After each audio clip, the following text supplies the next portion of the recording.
بسم اللہ الرحمن الرحیم۔ بحث کلام۔ اس بحث میں کلام کی تعریف اور تقسیم کا بیان ہے۔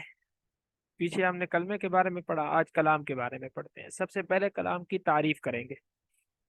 کلام کی تعریف: کلام وہ لفظ ہے جو دو کلموں کو متضمن ہو، اسناد کے ساتھ، یعنی ایک کلمہ مسند ہو اور دوسرا مسند الیہ ہو۔ اسناد مذکورہ کا مطلب یہ ہے کہ دو کلموں میں سے ایک کلمے کی نسبت کرنا دوسرے کلمے کی طرف اس طرح کہ وہ نسبت مخاطب کو پورا فائدہ دے، کہ متکلم یا مخاطب کا اس پر چپ رہنا صحیح ہو، یعنی مخاطب کو خبر یا طلب کا فائدہ حاصل ہو جائے۔ یہ کلام کی پوری تعریف بھی کر لی، اس کی وضاحت بھی ہو گئی۔ اب آپ اس کو یوں بھی یاد رکھ سکتے ہیں کہ کلام وہ لفظ ہے جو دو کلمے کو متضمن ہو اسناد کے ساتھ، کہ اس میں ایک کلمہ مسند ہو اور دوسرا مسند الیہ۔ اب ایک کلمہ مسند ہو دوسرا مسند الیہ ہو، اس کا مطلب کیا ہے؟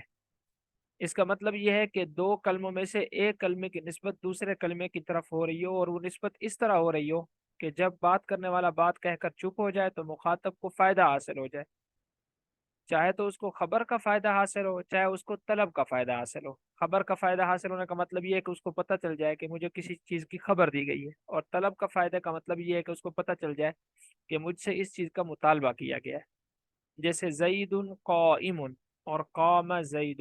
اب دیکھیں زید قائم، زید کھڑا ہے۔ جب بات کرنے والے نے بات کر کے اس نے خاموشی اختیار کر لی تو مخاطب کو پتہ چل گیا کہ مجھے زید کے کھڑے ہونے کی خبر دی گئی ہے۔ اسی طرح قام زید، زید کھڑا ہوا۔ اب اس سے معلوم ہوا کہ کلام ہمیشہ یا تو دو اسموں سے حاصل ہوگا، اور اس دو اسموں میں ایک اسم مسند ہوگا دوسرا مسند الیہ۔ جیسے زید قائم، کہ زید بھی اسم ہے اور قائم بھی اسم ہے۔ زید مسند الیہ ہے اور قائم مسند ہے۔ جیسے زید قائم، زید مسند الیہ مبتدا ہے اور قائم مسند اور خبر ہے، کیونکہ مسند اور خبر دونوں کا ایک ہی مطلب۔ اس کو جملہ اسمیہ کہتے ہیں کیونکہ پہلا جز اسم ہے، اور ہم اس کی تعریف پڑھ چکے ہیں کہ جملہ اسمیہ کی تعریف کیا ہے، کہ جس کا پہلا جز اسم ہو۔ یا پھر کلام مسند اور فاعل یعنی مسند الیہ سے مرکب ہوگا، یعنی ایک فعل اور ایک اسم سے مرکب ہوگا، اس کو جملہ فعلیہ کہتے ہیں کیونکہ اس کا پہلا جز فعل ہے۔ جیسے قام زید، اب یہ جملہ فعلیہ ہے۔ اب یہ اچھی طرح آپ نے سمجھ لینا ہے کہ کلام یا تو دو اسموں سے حاصل ہوگا یا پھر فعل اور فاعل سے، یعنی مسند سے اور مسند الیہ سے۔ اس میں مسند جو ہوگا وہ فعل ہوگا اور مسند الیہ فاعل ہوگا، یا پھر دونوں اسم ہوگا۔ پہلا اسم مسند الیہ ہوگا جس کو ہم مبتدا بھی کہتے ہیں، دوسرا اسم مسند ہوگا جس کو ہم خبر بھی کہتے ہیں۔ خلاصہ یہ ہوا کہ کلام جملے کی دو قسمیں ہیں۔ کلام جو ہے یہ جملے کی دو قسمیں، یعنی کلام کا دوسرا نام جملہ بھی ہے نا، پھر جملے کی دو قسمیں بنتی ہیں: جملہ اسمیہ، جملہ فعلیہ۔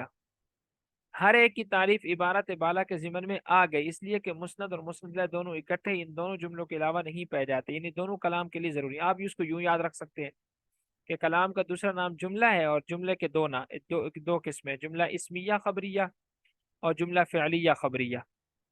جملہ اسمیہ کون سا ہوتا ہے؟ جس کا پہلا جز اسم ہو۔ جملہ فعلیہ کون سا ہوتا ہے؟ جس کا پہلا جز فعل ہو۔ اب اس سے یہ بات بھی سمجھ میں آ گئی کہ جملہ اور کلام ہمیشہ دو اسموں سے یا پھر ایک اسم اور ایک فعل سے مل کر بنتے ہیں، اس کے علاوہ سے نہیں بن سکتے، کیونکہ کلام کے لیے ضروری ہے مسند اور مسند الیہ کا ہونا۔ اب وہ یا تو دو اسم ہوں گے جس میں ایک اسم مسند بن جائے گا دوسرا مسند الیہ، یا پھر دونوں میں سے ایک اسم ہوگا اور ایک فعل ہوگا، فعل مسند بن جائے گا اور جو اسم ہوگا وہ مسند الیہ اور فاعل بن جائے گا۔ آپ یہاں تک دیکھیں اور مجھے صرف 2 منٹ دے دیں، پھر آگے چلتے ہیں۔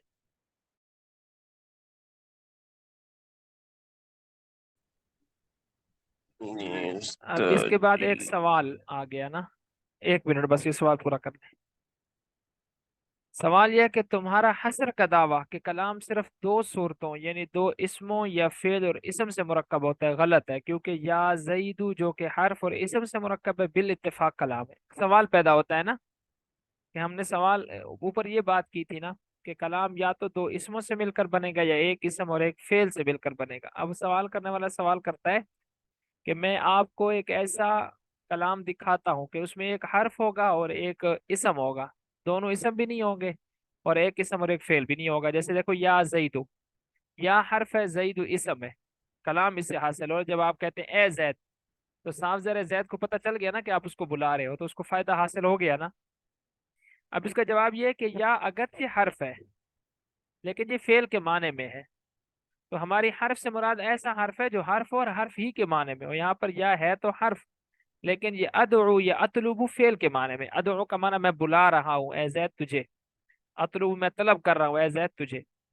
تو اگرچہ یا نظر آنے میں تو یہ حرف ہے، لیکن ہے حقیقت میں یہ فعل کے قائم مقام۔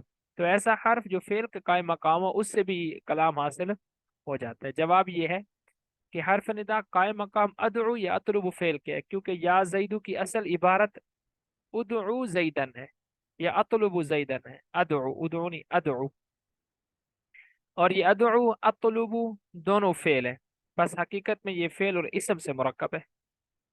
اب یہاں سے مقدمے کا خلاصہ نقشے کی صورت میں ذکر کر رہے ہیں۔ اب نقشے کی صورت میں آپ کو آسانی سے سمجھ بھی آ جائے گا۔ موضوع علم النحو، ان علم النحو کی موضوع کی تعریف کریں گے، پھر بتائیں گے کہ علم نحو کا موضوع دو ہی چیزیں ہیں، کلمہ اور کلام۔ اب پھر آگے کلمے کی تین قسمیں بیان کر رہے ہیں، الاسم الفعل الحرف، ہر ایک کی مثال بھی دے رہے ہیں۔